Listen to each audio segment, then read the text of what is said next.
தமிழ் பேசும் மக்கள் ஊடகம் SS நியூஸ் டிஜிட்டல் 24/7 கனெக்டட். அப்பப்போ நீங்க ஒரு டயலாகோடயே முடிச்சிடுறீங்க, அது பயங்கர ஃபேமஸ் ஆகுது. உங்களுக்கு சாப்பிட்டியான்னு நான் கேட்குறேன், என்ன சொல்லுவேன்? சாப்பிட்டேன். அப்புறம் அது ஒரு வாரத்தில் முடிக்காம அப்புறம் என்ன பண்ணுறது? சாப்பிட்டேன், சாதம் வெள்ளையா இருந்தது, குழம்பு இதாக இருந்தது, ஒரு கூட்டு வச்சுக்கிட்டாங்க, ஒரு பொரியல் வச்சுக்கிட்டாங்க, பக்கத்தில் ஊறுகாய் வச்சுருந்தாங்க, அப்பளம் வச்சுருந்தாங்க. அப்பளத்தில் கொஞ்சோண்டு கருவி போச்சுப்பா, அதில் பார்த்தா ஏதோ கருவேப்பிலை எடுத்து போட்டு இப்படியாச்சு. இதான நல்லா இருக்கு. ஆனா தம்பி, ஒரு வார்த்தையில இந்த உலகத்தையே கட்டி போட்டுக்கிட்டு இருந்தீங்க அண்ணனையே நீ இவ்வளவு பேச வச்சு ஃபா அப்படின்னு சொல்லிட்டு இப்போ ரீசெண்டாக ஏதோ போயிட்டு இருக்கு. இப்போ அந்த ஃபாவை என்னைய சொல்ல சொல்லி இப்போ நான் அந்த ஃபான்னு சொல்லி போடணுன்றான். வடம், மஞ்ச விரட்டு, மஞ்ச வேட்டியா? ரெண்டே பேர் நடுவில் தான் போட்டிடுறாங்க. நீங்க சொன்னதான் நல்லா இருக்கும். அதான் உனக்கும் எனக்கும் தான். அப்படியே ஹீரோயின் போயிட்டு வந்துடுறேன். நாங்கள் வெளில விட்டு வந்துட்டோம். இல்லை இருங்க, வெயிட் பண்ணு. தமிழ் பேசுவீங்களா? தமிழ் தான். தமிழ் தானே? வேற என்ன? சனாஷ்கா. சார் சனாஷ்கா. சனாஸ்கா. இதுவரை விமர்சா ரசிகர்கள் இருக்காங்கல்ல, அவங்களுக்கு இது வேற வரையும் ட்ரீட் ஆகும். இப்போ தொடர்ந்து கதைகள் கேட்கும்போது உங்களுக்கே ஒரு மாதிரி சலிப்பு வந்துடாதா? என்னப்பா நீங்கள் இதே கதை சொல்கிறீங்க, லவ் ட்ராக், இதே ட்ராக், ஆக்ஷன், ட்ராமா. உனக்கு தொடர்ந்து இது மாதிரி இன்டர்வியூ எடுக்கும்போது உனக்கு செழிப்பு வருதா? இல்லைண்ணே, அது மாதிரி எனக்கு வரும். நீங்கள் அப்படியே கலட்டி கழுத்து மேலே வைக்கிறீங்க நீங்கள். சரி, எப்படிண்ணே நீங்கள்? உங்களுக்கு போட்டி யாருண்ணே? நான் தான். மாடு விளையாடுறது ஒரிஜினல், மாடுபிடி வீடர்கள் ஒரிஜினல், மாடை பிடிக்கிறது எல்லாமே ஒரிஜினல். இந்த மாதிரி நடக்கும். நான் ஒரிஜினல். நீங்கள் ஒரிஜினல்? ஆமாண்ணா. டைரக்டர் ஒரிஜினல், என் தம்பி ஒரிஜினல். அவங்களும் தான் ஒரிஜினல். இல்லை, கனவு கன்னி மாதிரி, கனவுல இருக்க மாதிரி.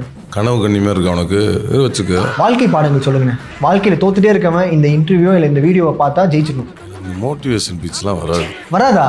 ஆனால் நீங்கள் பேசுறது எல்லாமே மோட்டிவேஷனாக இருக்காது. எப்படின்னு? சிலது வராதவன் சொல்கிறது கூட வந்துடும். சார் பாடுவார், அது என்ன பாட்டுன்னு நாங்கள் கெஸ் பண்ணுவோம். ஓ, சூப்பராக பாடுவார். அவர் செம்ம என்டர்டைன்மெண்ட்டாக அவர் ஒரு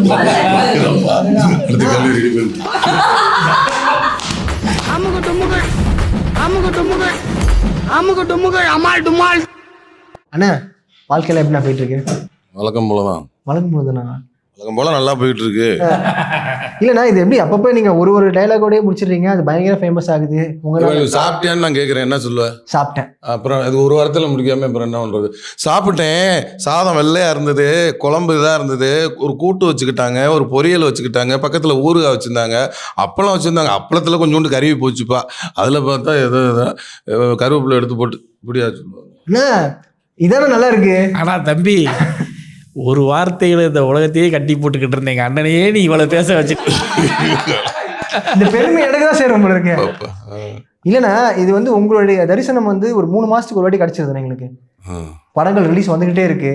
தேசிய ராஜா 2 பார்க்குறோம், அதுக்கப்புறம் இன்னொன்று பார்த்தா மகாசேனாவா, அது ஒரு யானை படம் வருதுண்ணா, அப்புறம் வடம் வருது, இது ஒரு காலமாட படம். என்னண்ணா என்ன சொல்ல வர எனக்கு புரியல. எனக்கு என்னண்ணே அப்படின்னு மிரட்டுறியா? இல்லை என்னண்ணே அப்படின்னு என்ன எனக்கு ஒன்றும் புரியல. அப்படி சொல்லணே, அடுத்தடுத்த படங்கள் ரிலீஸ் ஆயிருக்கு. அடுத்தடுத்து நல்ல நல்ல படமாக கொடுக்கணும், அதுக்கு தான் நடிகராக இருக்கோம். என்ன தப்புகளை திருத்தி அடுத்தடுத்த படங்களில் தப்புகளை திருத்துறதுக்கு தான் அதில் ஒரு அனுபவம் கிடச்சிருக்கு. அந்த அனுபவத்தெல்லாம் எடுத்து அடுத்தடுத்த படத்தில் அந்த தப்புகளை திருத்தி நல்ல நல்ல படமாக கொடுக்கணும். அதுக்காக இப்போ வந்து முயற்சி பண்ணி உழைச்சிக்கிட்டு இருக்கோம். ஓகே, 2030 வரைக்கும் உங்கள் கால் ஷீட் பிஸி, உங்களை பிடிக்க முடியாது அப்படின்ற மாதிரி சொல்லி யார் சொன்னா? 30 வரையும் சொல்கிறாங்க. 30 அது மேலே 33 34 வரையும் நினைக்கிறேன்.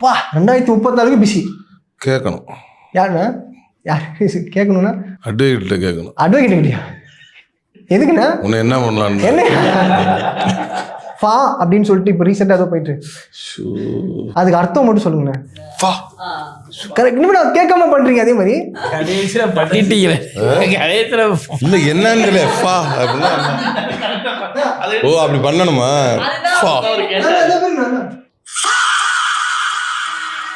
இப்ப அந்த ஃபாவை என்னைய சொல்ல சொல்லி இப்ப நான் அந்த ஃபான்னு சொல்லி போடணும்ன்றான். இப்ப வர யாரு சொன்னீங்க? வடம், மஞ்ச விரட்டு. மஞ்ச வேட்டியா? மஞ்ச வெட்டி இல்லைண்ணா, மஞ்சு விரட்டா? மஞ்சு விரட்டு. மஞ்சு விரட்டு, வட மஞ்சு விரட்டு. வடம் மஞ்சு விரட்டு. அதனால இந்த சங்கிலி, டைட்டான கயிறு, அகலமான கயிறு அப்படின்ற அர்த்தம்ன்ற மாதிரி சொல்றாங்க. உங்களுடைய கேரக்டரும் அதுதானே? வடம்னாலே வடமாடு மஞ்சு வரட்டோட கயிறு, அகலமா குட்டையெல்லாம் நமக்கு தெரியாது.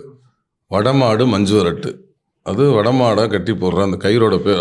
அதாவது தேர் இழுக்கிறதும் வடம் தான். ஓகே ஓகே, கயிறு சொல்லிட்டு. கயிறுக்கு வந்து வடம்னு பேர். என்ன அந்த கயிறு எதுக்கு பயன்படுது? நல்ல காரியத்துக்கு. இப்போ தேரை இழுக்கிறதுக்கு பேர் வடம்னு சொல்லலாம். மாடு, வடமாடு மஞ்சு வரட்டு, அதுக்கு பேர் வடம்னு சொல்லலாம். அதனால கயிறு தான். அந்த கயிறை எதுக்கு பயன்படுத்துகிறோமோ அந்த இதுக்கு தான் வடன்னு சொல்ல முடியும். ஓகே, என்ன நான் சொல்கிறது கரெக்ட்ண்ணா. அதுக்குன்னு கயிறு வந்து சாக்கு மூட்டை கட்டுறது அது வடம்னு சொல்லும், அதுவும் கயிறு தான். அதுக்கு பேர் வடம்னு வராது. ஓகே, என்ன அதனால வடமாடு மஞ்சு விரட்டு இதுக்கு அதுதான் வடம்னு இந்த பேர் வச்சிருக்கு. இது வந்து ஒரு மங்களகரமான பேர். ஓகே, இது வந்து வடமாடு மஞ்சு விரட்டு நம்ம தென்மண்டலம் சிவகங்கை மதுரையை சுற்றி இந்த இடத்துல நடக்கிற ஒரு வடமாடு மஞ்சு விரட்டு பற்றியான ஒரு கதை. இந்த மஞ்சு விரட்டு மாடை வளர்க்குற கேரக்டர் தான் என்னோடய கேரக்டரு. கதை கேட்கும்போது எனக்கு ரொம்ப நல்லா கதை ஒரு மாதிரி நம்ம, ஏன்னா நானும் சின்ன வயசுலேருந்தே மாடோட வளர்ந்து மாடோட வாழ்ந்துருக்கேன். சின்ன வயசுலேருந்தே ஆடு மாடு கோழி இயற்கையை ரசித்து வாழ்ந்துருக்கீங்க. இயற்கை இல்லை, ஆடு மாடு கோழியை ரசித்து வாழ்ந்துருக்கேன். சூப்பர்ண்ணா. அதனால் வந்து இந்த கதையை கேட்கும்போது எனக்கு ரொம்ப நல்லா பிடிச்சிருச்சு. அதுமாதிரி இந்த படத்தில் வில்லனாக நடித்த நட்டியன் இருக்கார்ல, அவர் ரொம்ப அருமையாக நடிச்சிருக்காங்க. அவருக்கும் எனக்கும் ஒரு நல்ல சோலோ ஃபைட் இருக்குது. அந்த ஃபைட் வந்து ரெயின் எஃபெக்டில் எடுத்திருக்காங்க. மாஸ்டர் வந்து முருகன் மாஸ்டர், ஃபைட் மாஸ்டர். அவரோட ஃபைட்டில் வந்து ரொம்ப அருமையாக வந்து ஃபைட் பண்ணியிருக்கிறாரு. ரொம்ப எஃபெக்ட் எல்லாமே டே ஃபைட் ஒன்று இருக்குது. எப்படி நைட்டு ஆரம்பித்தா காலைல வரையும் ஷூட்டிங் போவோம். அது ஒரு 2-3 நாள் அந்த ஃபைட் சீன் போச்சு. அப்புறம் வந்து பகலில் வந்து நல்லா அந்த ஒரு குளூரில் ரெயின் எஃபெக்ட்டு, அதில் ஒரு 2 நாள் நானும் நட்டியனும் ஃபைட்டு. ஜலதோஷம் பிடிக்கல, ஜுரம் வந்தது. அப்புறம் வந்து அந்த ஜுரத்தோடவே அவரும் நடித்தார், நானும் நடித்தேன். அப்புறம் அந்த ஃபைட்டும் ரொம்ப நல்லா வந்திருக்கு. அந்த இன்ட்ரோவல் கிளைமேக்ஸ். அப்புறம் வந்து இன்ட்ரோ வந்து படம் பார்த்தீங்கன்னா உங்களுக்கு தெரியும். இன்ட்ரோல் பிளாக் வந்து இப்போவே சொல்லிட்டா உங்களுக்கு சுவாரஸ்யம் பெறும். இன்ட்ரோலேருந்து செகண்ட் ஹாப் ஆரம்பிக்கும் போது பார்த்தீங்கன்னா அது ஒரு வித்தியாசமாக ஆரம்பிச்சு அப்புறம் அப்படியே படிப்படியாக முன்னேறி அப்புறம் ஒரு கிளைமேக்ஸ்க்கு வரும். கிளைமேக்ஸில் என்ன நடக்குதுங்கிறது படம் பார்த்தீங்கன்னா தான் தெரியும். என்ன விஐபியில் தனுஷனை கூட இவ்வளோ லென்த்தாக டைலாக் சொன்னாங்க, படத்தை பற்றி மொத்தமாக சொல்லிட்டீங்கண்ணே. இல்லை, ஒன் வேர்டில் சொல்கிறேன்னு சொன்னீங்க, அதனால இப்போ வந்து கொஞ்சம் எச்சா சொன்னேன், வேற ஒன்றும் இல்லை. நான் மக்களோட ஆதரவு எப்பயுமே உங்ககிட்ட இருக்கு. உங்கள் ஆதரவு யாருக்கு? உனக்கு. எனக்கா? நான் 2 பேர் நடுவில் தான் போட்டின்றாங்க. நீங்கள் சொன்னதான் நல்லா இருக்கும். அதான் உனக்கும் எனக்கும் தான். உங்களுக்கு எனக்குமா? என்னன்னா இப்போ அது நிறைய மீம்ஸ் அதெல்லாம் பார்க்குறீங்களா? 2026 நிறைய விஷயம் நடக்க போகுது. மக்கள் ஆதரவு உங்களுக்கு இருக்கு. உங்கள் ஆதரவு யாருக்கு? உனக்கு தான். எப்படிண்ணா நீங்கள் இது மாதிரி ப்ரிப்பேர் பண்ணிட்டு வரீங்களா? நீ மாதிரி ஆப்போசிட்ல எவன் வந்தாலும் சரி, நீங்கள் என்ன இப்படி தான் கேள்வி நீ ப்ரிப்பேர் பண்ணிட்டு வரியா? பயங்கரமான ஆளுண்ணா நீங்கள். நம்ம அப்படியே ஹீரோயின்ட்ட போயிட்டு வந்துடுறேண்ணா. வெளில போயிட்டு வந்துடுறேன். இருங்க, வெயிட் பண்ணுங்க. சொல்லுங்கள். லைக் அண்ணன் கூட பேர் பண்ணி நடிக்கிறீங்க. முதல்ல அண்ணனை பார்க்கும்போது என்ன தோணுச்சு? சார் எனக்கு ரொம்ப பிடிக்கும். படத்துக்கு முன்னாடியுமே ரொம்ப பிடிக்கும். ஸோ விமல் சார் படம்னா ஃபர்ஸ்ட் ஓகே அப்படின்னு சொல்லிட்டு ஜாலியாக. தமிழ் தான். ப்ராப்பர் தமிழ் தான். பரவாயில்ல. சனாஷ்கா.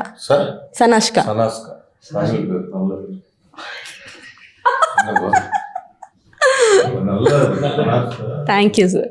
சொல்லுங்க.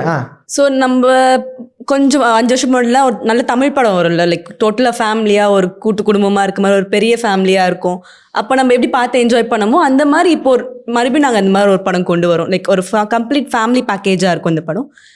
ஒரு குடும்பத்தோடு போனால் செம்ம ஜாலியாக என்ஜாய் பண்ணிட்டு வரலாம். நல்ல ஃபன்னாக இருக்கும். நல்ல செம்ம ஃபன்னாக இருக்கும். ஓகே. பாலா நல்லா இருக்கும்போது ஃபன் இருக்காதா? கண்டிப்பாக. அவர் ஏதாவது செலிப்ரேஷன் பண்ணாரா? பாலானா எங்களுக்குலாம் செம்ம ஜாலியாக இருக்கும். எனக்கு ஒரு ஃப்ரெண்ட் இருக்காங்க, சாருக்கு அவர் மச்சான். ஸோ நாங்கள் எங்களை லவ் போர்ஷன்ஸ், மாடு வச்சு கலாய்க்குது. நான் வந்து மாடு வளர்ப்பேன். சார் வந்து மாடு சூப்பராக ட்ரைனிங் பண்ணுவார் படத்தில். ஸோ இவர்கிட்ட ஹெல்ப் கேட்குற சாக்கில் கரெக்ட் பண்ணுவார். நான் தான் அவர் கரெக்ட் பண்ணுவேன். Sir brilliant sir. இல்லை, ஒரு பொண்ணு போயிட்டு ஒரு பையனை வந்து இது மாதிரி நாங்கள் பார்க்குறது. ஆமாம், இது டேரக்டர் சார் சொல்லி ஆகணும். லைக் ஒரு ஃபீமேல் கேரக்டர் இப்போ இருக்க ஃபிலிம்ஸில் ஒரு ஃபீமேல் கேரக்டரை சும்மா ஒரு சாங்ஸ்க்கு அப்படி இப்படி அந்த கனெக்டிவ் சீன்ஸ்க்கு மட்டும்தான் யூஸ் பண்ணுறதா இருக்கு. பட் சார் ஒரு ரொம்ப மெயினான ஒரு கேரக்டராகவே இந்த கேரக்டரை வச்சிருக்காரு. லைக் ஸ்க்ரீன் பேஸ் ரொம்ப பெருசாக இருக்கு. அதே மாதிரி இப்போ தனியாக சோலோ சாங்ஸ் ஹீரோயின்ஸ்க்கு மட்டுமே வெறும் ஃபீமேல் சிங்கர் மட்டும் பாடுற சாங்ஸ் வந்து ரொம்ப கம்மி. இப்போ இதில் சிம்மை மேம் ஒரு சாங் பண்ணியிருக்காங்க, வெறும் மேம் மட்டும் தான் பாடியிருப்பாங்க. அது ரொம்ப நல்ல சாங், ஆசை கலவாணி அப்படின்ற ஒரு song. So love song, romantic song, நல்ல லவ் இருக்கும். ஓகே, இப்போ நீங்கள் சொல்கிற மாதிரி ஃபேமிலியாக இருந்திருப்பீங்க. அதுக்கப்புறம் ஸ்கெடியூல் முடிஞ்சோடனே அவள் தான் ரொம்ப கஷ்டமா இருந்துச்சு. கடைசி நாள் யாரை பார்த்து பேசுனீங்க? அண்ணனை பார்த்து பேசுனீங்களா? என்ன சொன்னீங்க? எங்கெல்லாம் தெரியும், நாங்கள் திரும்பி மீட் பண்ணிப்போம். இப்போ ப்ரொமோஷன்ஸ் மீட் பண்ணிப்போம். ஆனால் எனக்கு மாடு தான் ரொம்ப கஷ்டமாக போயிடுச்சு. ஃபர்ஸ்ட் டே வந்து லைக் இந்த மோதலுடன் காதல் மாதிரி எனக்கும் மாடு நம்ம முட்டிடுச்சு, லைட்டாக கொஞ்சம் செலுத்துக்குச்சு அந்த மாதிரி. ஆமாம்,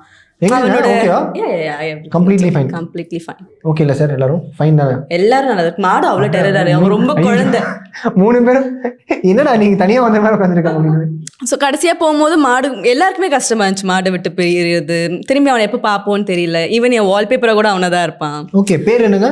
சோலா. அவன் ஒரிஜினல் பேர் சோலா. படத்தில் அவன் பேர் Pandimuni. How excited are you for March 6?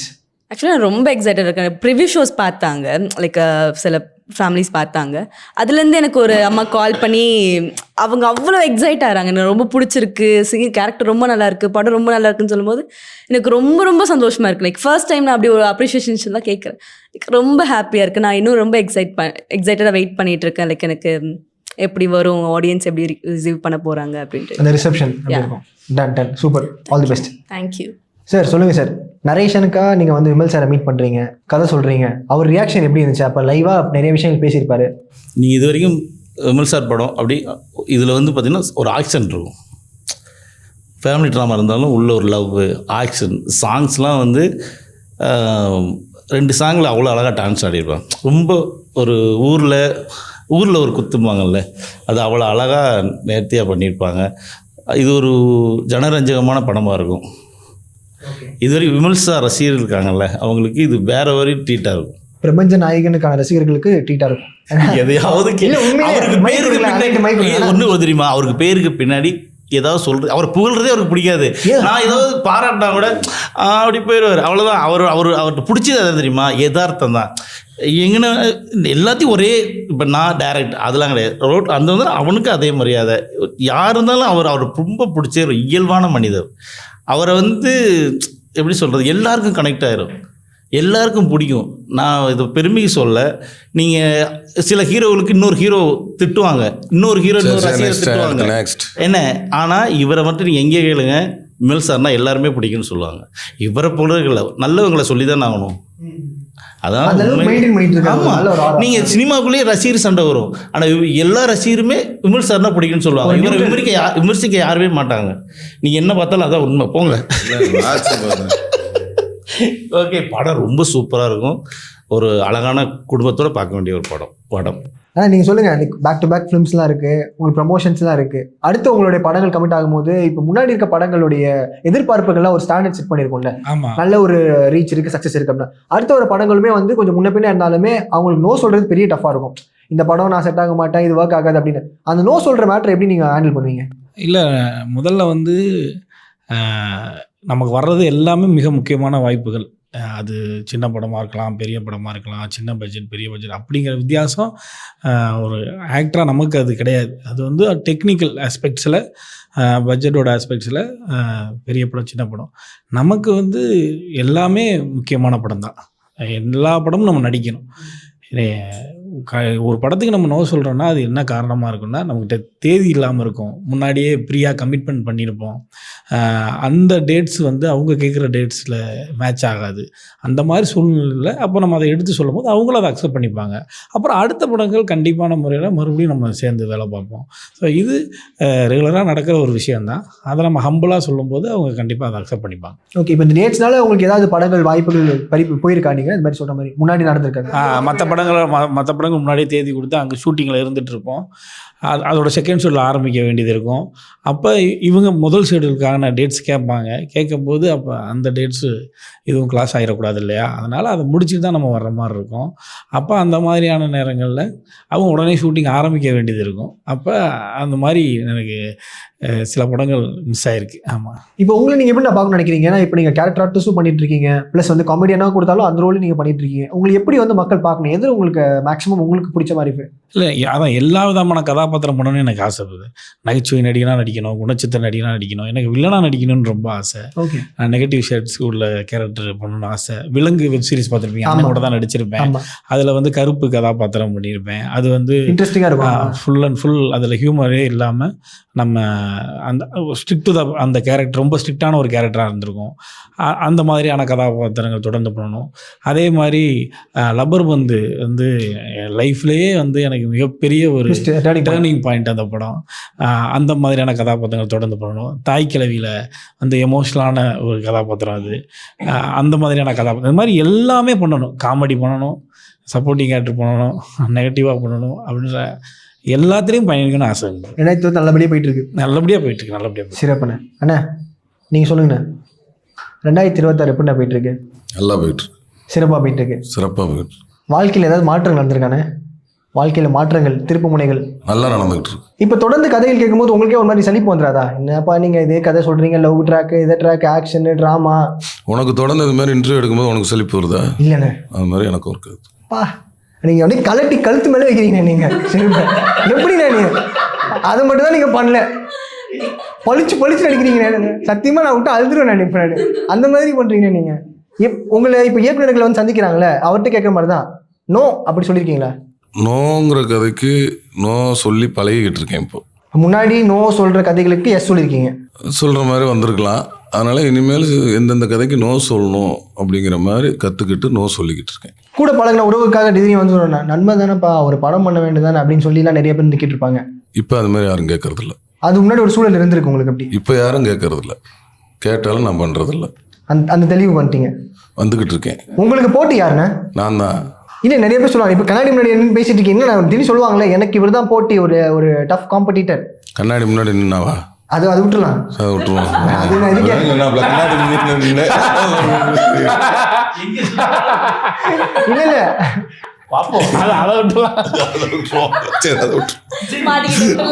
வெறும் மண்ணு குறும்படம் கிடையாது, வெறும் மண். இதுக்கு இன்சைட் ஜோக்கான இது. என்ன நான் கிண்டல் பண்ணிட்டேன், நான் ஒரு சின்ன தம்பி, நான் அந்த மாதிரி வளர்ந்து சும்மா சும்மா நல்லா இருக்கு. இது காம்போ ஒர்க் அவுட் ஆகணும் நம்ம பண்றது. நீ எப்படி அந்த பொண்ணுக்கு பிரியா மாதிரி நீ வரலான்னு பாக்குற. இந்த படத்தோட எழுதுற ப்ரமோஷனுக்காக இப்போ தேதி ஒரு படத்துக்கு வந்து இப்போ நிறைய சென்சார் சர்டிஃபிகேட்லாம் கொடுக்க மாட்டாங்க, இந்த மாதிரி ரொம்ப ரத்தமும் சத்தியமா இருக்கு அப்படிலாம் சொல்றாங்கன்னா, நம்ம படத்துக்குலாம் இந்த சென்சார் பிரச்சனை வந்துருக்கு. எந்த பிரச்சனை இல்லை. யூஏ சர்டிஃபிகேட்டு, அது மாடு இந்த மாடையின் துன்புறத்தில் எல்லாமே கிளீனாக போய் நல்ல செட். எல்லாம் கிராஃபிக்ஸில் ஒரிஜினல் மாடு தான். ஒரிஜினல் மாடு தான். மாடு ஒரிஜினல் மாடு. ஒரிஜினல் மாடு ஒரிஜினலாகவே எல்லாமே பண்ணியிருக்கோம். மாடை பிடிச்சிட்டு வர்றது எல்லாமே ஒரிஜினல். மாடு விளையாடுறது ஒரிஜினல். மாடுபிடி வீடர்கள் ஒரிஜினல். மாடை பிடிக்கிறது எல்லாமே ஒரிஜினல். இந்த மாதிரி நடக்கும். ஒரிஜினல். நீங்க ஒரிஜினல்? ஆமாண்ணா. Director original. என் தம்பி ஒரிஜினல். அவங்களும் தான் ஒரிஜினல். இல்லை கனவு கன்னி மாதிரி, கனவுல இருக்க மாதிரி. கனவு கன்னிமா இருக்கு அவனுக்கு வச்சுக்க. அவங்க எல்லாரும் கனவு கன்னியாக ஆக போறாங்க. ஆஹா, இப்போதைக்கு உனக்கு கனவு கன்னி. மாசின் இருக்கா தலைவருக்கு? மாடு பிடிச்சாதான் மாஸ் சீன்லாம் கிடையாதுல்ல. மாசு பிடிக்காமே மாஸ் காமிச்சிருக்காரு. மாடு வளர்க்குறதாங்க பெரிய விஷயம். மாட்டை பிடிக்கிறதுக்கு விட அவன் ஒரு நாள் முரட்டத்தனமாக பிடிச்சி அடைக்கிறலாம். ஆனால் ஒரு மாட்டை வளர்த்து அதை நான் சொல்கிறதெல்லாம் கேட்கணுன்னு ஒருத்தன் வளர்க்குறான்ல, அவன் தான் புத்திசாலி. மாடு வளர்க்குறதுக்கு விட மாடு பிடிக்கிறத விட மாடு வளர்க்குறவர்கள் ஹீரோ. வாழ்க்கை பாடங்கள் சொல்லுங்கண்ணே. வாழ்க்கையில் தோத்துட்டே இருக்கவன் இந்த இன்டர்வியூ இல்லை இந்த வீடியோவை பார்த்தா ஜெயிச்சிடணும். எனக்கு இந்த மோட்டிவேஷன் பிச்செலாம் வராதா? ஆனால் நீங்கள் பேசுறது எல்லாமே மோட்டிவேஷனாக இருக்காது. எப்படின்னு சிலது வராதவன் சொல்கிறது கூட வந்துடும். இப்போ நீ ஏதாவது வாயை போடுங்கண்ணா எனக்கு. இல்லைண்ணா அப்படி இல்லைண்ணா. இப்போ சொல்லுங்க. சொல்லு நானே சொல்லட்டுமா? இப்போ இளம் இயக்குநர்கள் இருப்பாங்க, டெபியூ டேரக்டர்ஸ்லாம் விமலனை வச்சு ஒரு படம் பண்ணணும்னு ஆசைப்படுவாங்க. அவங்களாம் அவங்களை எப்படி அப்ரோச் பண்ணுவோம்? ஏன்னா நீங்கள் இளமாக வரவங்களுக்குலாம் நீங்கள் வாய்ப்பெல்லாம் கொடுக்குறீங்களா? கதை கேட்டு நல்லா இருந்தால் கொடுக்குற வேண்டியதான். அடுத்த படம் சேர்றீங்களா சார்? நான் வந்து ஆக்ஷன் வித் ஃபேமிலி ட்ராமா இப்படி தான் என்னோட எனக்கு தான் வரும்னு ஒரு விஷயம் இருக்குல்ல. நான் படம் பண்ணேன்னா கண்டிப்பாக அதே மாதிரி ஒரு ஃபேமிலி, ஒரு ஆக்ஷனு, வேறு ஒரு களம் அப்படின்னு இருக்கும் கண்டிப்பாக. அண்ணன் கூட இப்போ இவ்வளோ ஜாலியாக ஒரு விஷயத்துக்கும் பேச முடியாது. அவர்கிட்ட நீங்கள் பேச ட்ரை பண்ணியிருக்கீங்களா? பேசும்போது இப்படி தான் அதாவது கவுண்டர் கொடுத்துட்ருப்பாரா? இல்லை சார், ரொம்ப நார்மலாக பேசுவார். இது இப்போ நம்ம இன்டர்வியூஸ் கடி பேசுறதுனால உங்களுக்கு அது தக்கா தெரியுது. நம்ம நார்மலாக பேசும்போது ஒரு ஃபன்னியாக இருக்கும்ல, பயங்கர என்டர்டைன்மெண்ட்டாக இருக்கும். நான், பாலா சார், இவங்க சினின்னு ஒரு பொண்ணு இருப்பாங்க. மேக்ஸிமம் எங்கள் 4 பேருக்கு செஞ்சுருக்கோம். சார் பாடுவார், அது என்ன பாட்டுன்னு நாங்கள் கெஸ் பண்ணுவோம். ஓ, சூப்பராக பாடுவார். அவர் செம்ம என்டர்டைன்மெண்ட்டாக அவர் ஒரு வேர்ல்டில் இருப்பார். ஆனா இல்லைண்ணா, நான் 2 லைன் 5 நிமிஷம் பேசுமா? சரி 2 நிமிஷம் பேசுறேன். சரி. அதே மாதிரி சார் எவ்வளோ ஃபன்னியாக இருந்தாலும் அவர் ஆக்ஷன் வரும்போது இன்னொரு இதுவாக இருப்பார். அவர் சூப்பராக ஆக்ஷன் பண்ணியிருக்காரு. இந்த ஃபிலிமில் சூப்பராக டான்ஸ் பண்ணியிருக்காரு. எல்லாமே ரொம்ப அழகாக அமைஞ்சு வந்திருக்கு. நீங்கள் எல்லாம் கண்டிப்பாக தேட்டர் வந்து பார்க்கணுன்னு ஆசைப்படுறோம். ரொம்ப உங்கள் நேரத்துக்கு ரொம்ப நன்றி. மார்ச் 6 நாங்கள் வந்து வடம் பார்க்க ரொம்ப ஈகராக வெயிட் பண்ணிட்டு இருக்கோம். அடுத்த படத்தோட அப்டேட் சொல்லிட்டீங்கன்னா நாங்கள் முடிச்சுக்கிறோம். அந்த கடையை சத்தியம் வடம். இந்த படம் வந்து மார்ச் 6ஆம் தேதி திரைக்கு வருதுங்க. எல்லாருக்கும் ஃபேமிலியோட போய் பார்க்குற எல்லாருக்கும் பிடிச்ச ஒரு நல்ல படமாக இருக்கும். எல்லாரும் பாருங்கள். வாட் நெக்ஸ்ட் உங்களுடைய அடுத்த படங்கள் அப்டேட்? அடுத்து 7ஆம் பொருத்தம் அப்படின்னு ஒரு படம் முடிஞ்சிருக்கு. அதுக்கு தொடர்ந்து சிம்பு தேவான் வந்து அது நான் பேர் வைக்கல, அவரோட ஒரு படம். நான், தம்பி எல்லாமே நடிச்சிருக்கிறோம். ஓ சூப்பர். போயிட்டுருக்கு. சரி, நான் நேற்று ரொம்ப நன்றி. தேங்க்யூ. நன்றி நன்றி நன்றி. எஸ்எஸ் மியூசிக் நேயர்கள் அனைவருக்கும் என்னுடைய வாழ்த்துக்கள். வடம்பை பாருங்கள், பிடிச்ச படமாக இருக்கும். நன்றி. உண்மை பேசும் மக்கள் ஊடகம் SS நியூஸ் டிஜிட்டல் 24/7 கனெக்டட்.